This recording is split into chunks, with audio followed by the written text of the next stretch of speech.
1-888-208-6946, the number to call if you have any hearing-related questions for the good Dr. Tony Milliano of Audiology and Hearing Center, Paducah and Murray. And before we get into some of the questions, Doctor, the Hear Clearly giveaway. I believe this is your 7th year to do this. That's right. It is our 7th year. And you know that gentleman in Mayfield is awfully happy about that. Don Gregory. We're excited to work with him. Find out if we can help him hear better. We haven't tested his hearing yet. We don't know, but we're excited for that opportunity. Well, what kind of changes can patients see after they get I guess see is probably not the right word. What type of changes can patients expect after they get hearing aids? Well, that's a great question. We often see a range of outcomes from patients with hearing aids. Obviously, obvious choice is, our answer is to improved communication. They hear and understand better in different environments where they're struggling, maybe in church or restaurants and family gatherings and that sort of thing.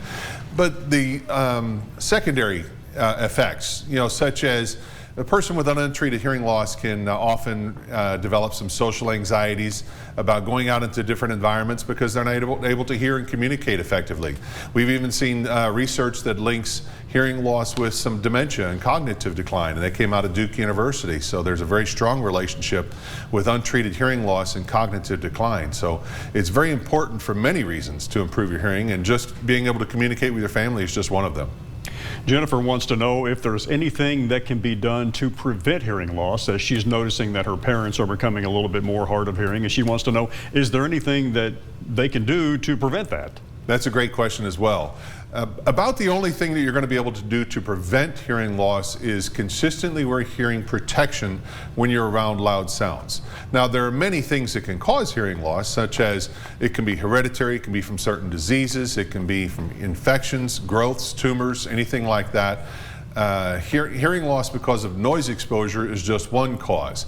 But the thing is, if you're predisposed because of your heredity and things like that to have a hearing loss, there's nothing you're going to do to prevent it. However, you can prevent noise-induced hearing loss by wearing hearing protection. Mallory wants to know, can prescription medications cause hearing loss? That's a great question as well. There certainly are some prescription medications that can cause hearing loss. However, you can rest easy because most of those medications are very well known and they're avoided if possible.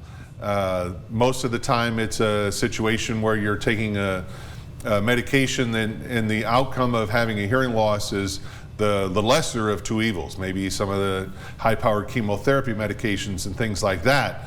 And it's most important for your health and your life that you take that medication. So be sure to review your medications with your physician, also with your pharmacist.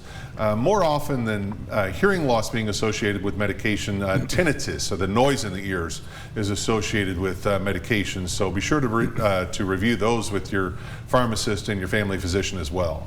I have a question from someone who says, my hearing aid is uncomfortable. How do I make it more comfortable? Can you answer that in 10 seconds? Well, go back and see your provider of where you got the hearing aid, because there's no reason that you should put up with a comfortable hearing aid. They're all custom molded or modular fit. So if it's hurting you, go back to where you got it, and I'm absolutely certain that there's something that can be done to modify that. Dr. Tony Milliano has been our guest on this portion of Family Health Experts. If you'd like to review this segment, you can do so very shortly by looking online. Just check under Family Health at WPSD Local 6.com.